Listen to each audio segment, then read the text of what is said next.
ஆச்சி Royal gulab jamun packs ஒன்று வாங்கினால் ஒன்று இலவசம். தற்போது வன்னியர் சங்க தலைவர் ராமதாஸ் தரப்பிலிருந்து பேசுவதற்காக திருமிகு அருண்மொழி இணைந்திருக்கிறார். வணக்கம். வணக்கம்மா சார், இப்போ அன்புமணி தரப்பிலிருந்து வழக்கறிஞர் பாலு பேசியிருந்தார். பைலாவை அவரு முன்னிறுத்துறாரு. சட்டப்படி கட்சி விதிகளின்படி தலைவர் அன்புமணி தான், அவர்தான் அடுத்த ஆகஸ்ட் வரை தலைவராக தொடர்வார். ராமதாஸ் அவர்களுக்கு நிர்வாக ரீதியாக கட்சியை கட்டுப்படுத்துறதுக்கு எந்த அதிகாரமும் இல்லை அப்படின்ற விளக்கத்தை அவங்க கொடுத்திருக்காங்க. உங்க தரப்புல இருந்து நீங்க சொல்ல விரும்புறது என்ன? எங்களை பொறுத்தவரையில வன்னியர் சங்கத்தினுடைய நிறுவன தலைவரான டாக்டர் ஐயாவுக்கு தான் எல்லா அதிகாரமும். கட்சியினுடைய பைலா காட்டுறாரு சார். இப்போ கட்சியினுடைய சட்டப்படி தேர்தல் ஆணையத்துல கொடுக்கப்பட்ட முடிவுகளின்படி கட்சியினுடைய தலைவர் அன்புமணி தான், அதுதான் ஃபேக்ட். இப்ப இந்த ஆர்குமெண்ட் நீங்க எப்படி எதிர்ப்பீங்க? கட்சியினுடைய பைலா படின்னு அவர் சொல்றாரு. அந்த பைலாவை உருவாக்கின போது இருந்தவர்கள் தான் நானும் ஒருத்தன். அந்த பைலாவுடைய டாக்டர் ஐயாவுக்கு தான் எல்லா அதிகாரமும் கொடுத்துருக்கோம். அப்ப பொதுக்குழுவால் தேர்ந்தெடுக்கப்பட்ட தலைவர் அன்புமணி ராமதாஸ் தானே, அவருக்கு தானே கட்சியினுடைய மொத்த அதிகாரமும் இருக்கிறது. சட்டமே பைலா வேற ஏதாவது சொல்லுதா? பைலால மாற்றம் இருக்கிறதா? இந்த தீர்மானத்தையே பொதுக்குழுவோட தானே வச்சு எடுத்திருக்கோம். பொதுக்குழுல வச்சுதானே அவருக்கு அவகாசம் கொடுத்தோம். இப்ப அடுத்த கட்டமா நீங்க என்ன செய்ய இருக்கிறீங்க சார்? ஏன்னா அன்புமணி ராமதாஸ் தரப்புல இருந்து இந்த ஆர்குமெண்ட் வைக்கப்படுது. இப்ப பொதுக்குழுவால் தேர்ந்தெடுக்கப்பட்ட தலைவர் நான், எனக்கு தான் கட்சியினுடைய அதிகாரம் மொத்தமாக இருக்கிறது, ராமதாஸ் அவர்களுக்கு அதிகாரம் இல்லை அப்படின்னு சொல்றாரு. இதை நீங்க எப்படி எதிர்ப்பீங்க? சட்டப்படியா இதை எப்படி கொண்டு செல்வீங்க? டாக்டர் ஐயாவுக்குள்ள அதிகாரப்படி நடவடிக்கை எடுத்திருக்கிறார். இல்ல, இப்ப அதிகாரத்துல தாங்க பிரச்சனையே. யாருக்கு அதிகாரம் இருக்கிறது அப்படின்றதுதான பிரச்சனையே. ஆமா, இப்ப எங்களுக்கு இருக்கிற அதிகாரப்படி நாங்க முடிவு எடுத்திருக்கோம். அவங்க அதிகாரம் இல்லைன்னு சொல்றது தவறு. அவங்களுக்கு அதுல உரிமை கிடையாது. இப்ப யாருக்கு அதிகாரம் இருக்கிறது அப்படின்றத முடிவு செய்யறது தேர்தல் ஆணையம். தேர்தல் ஆணையத்தினுடைய முடிவுபடி அடுத்த ஆகஸ்ட் வரைக்கும் தலைவராக அன்புமணி தானே தொடர்கிறார், இல்லையா? தேர்தல் ஆணையத்துல இதுக்கு வேலையே கிடையாது. கட்சி விதி என்னங்கயா சொல்லுது? பைலா என்ன சொல்லுது? அதான் அங்கீகரிக்கப்பட்ட தலைவர் யார் என்னங்கிறத முடிவு செய்ய வேண்டியது நம்முடைய கட்சியினுடைய பொதுக்குழு தான். அதைத்தானே அவங்களும் சொல்றாங்க. பொதுக்குழுவால தேர்ந்தெடுக்கப்பட்ட தலைவர் தானே அன்புமணி.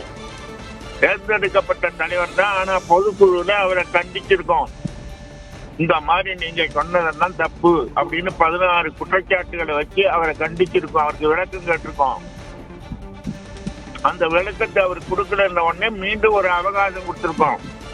இல்லங்கய்யா, கூட்டப்பட்ட பொதுக்குழு தலைவருக்கு தான் பொதுக்குழுவை கூட்ட அதிகாரம் இருக்கு. அப்ப தலைவராக தொடர்ந்து கொண்டிருக்கிறவர் அன்புமணி, அவர் கூட்டினது தானே பொதுக்குழு. அப்படிதானே அதனை பார்க்க முடியும். அப்படியெல்லாம் நீங்க பாக்குறதெல்லாம் இந்த இயக்கத்தை பொறுத்த வரையில ஒரு பொதுக்குழுவை கூட்டவோ நீக்கவோ, ஒருவரை சேர்க்கவோ நீக்கவோ நிறுவன தலைவருக்கு அதிகாரம் உண்டுங்கிற முறைப்படிதான் நாங்க செயல்படுறோம்.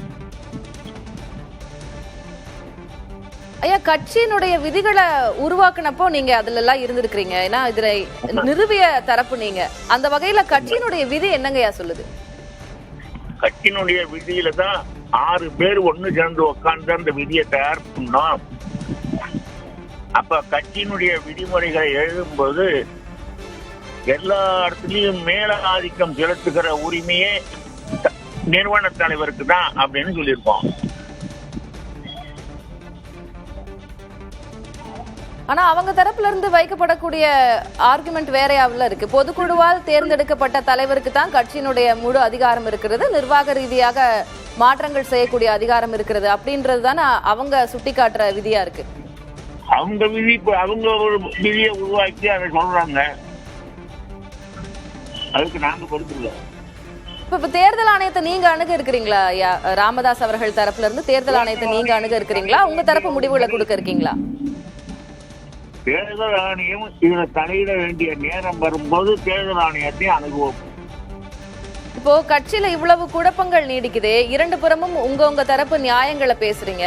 இப்ப பாமக தொண்டர்கள், கட்சி நிர்வாகிகள் இதை எப்படி பாப்பாங்கன்னு நினைக்கிறீங்க? இப்ப நீங்களே பார்க்க போறீங்க, நீங்க தான் பத்திரிகையாளர்கள் பார்க்க போறீங்க. இப்ப டாக்டர் ஐயாவுக்கு இருக்கிற மரியாதை நேற்று கூட ஒரு கூட்டத்துல போய் பேசணும். அன்னைக்கு எவ்வளவு பேர் திறந்து இருந்தாங்க மக்கள், அதை நீங்க பாருங்க. காலம் நிரூபிச்சு காட்டும்.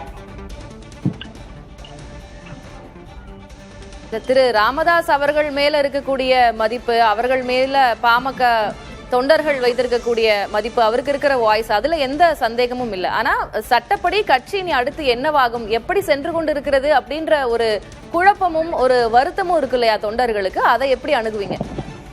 அந்த மாதிரி வருத்தப்படக்கூடிய தொண்டர்களை விட ஐயா அவர்கள் சொல்வதை கேட்டு நடக்க வேண்டும் என்று சொல்லுகின்ற தொண்டர்கள் தான் அதிகம். அன்புமணி மீது உங்கள் தரப்பு வைத்திருக்கக்கூடிய நிறைய குற்றச்சாட்டுகளுக்கு அவங்க பதில் கொடுத்திருக்கிறாங்க. அவை அனைத்தும் பொய்யானவை அப்படின்னு அன்புமணி தரப்புல இருந்து சொல்லப்படுகிறது. எப்படி பார்க்கிறீங்க? அதுதான் பொய்யானவைன்னு அவங்க சொல்றாங்க. நாங்களும் அதை திரும்பி சொல்லி அவங்க அதே பதில சொன்னதுனாலதான் இன்னைக்கு இந்த நடவடிக்கை கட்சியிலிருந்து அவர் நீங்கிருக்கோம். நன்றி திரு அருள்மொழி, இணைப்பில் வந்து உங்களுடைய தரப்பு விளக்கத்தை பகிர்ந்ததற்கு. அதிகாரம் அனைத்தும் அன்புமணி ராமதாசிடம் இருக்கிறது என்று அன்புமணி தரப்பு பாமக நிர்வாகி வழக்கறிஞர் பாலு தெரிவித்திருக்கிறார்.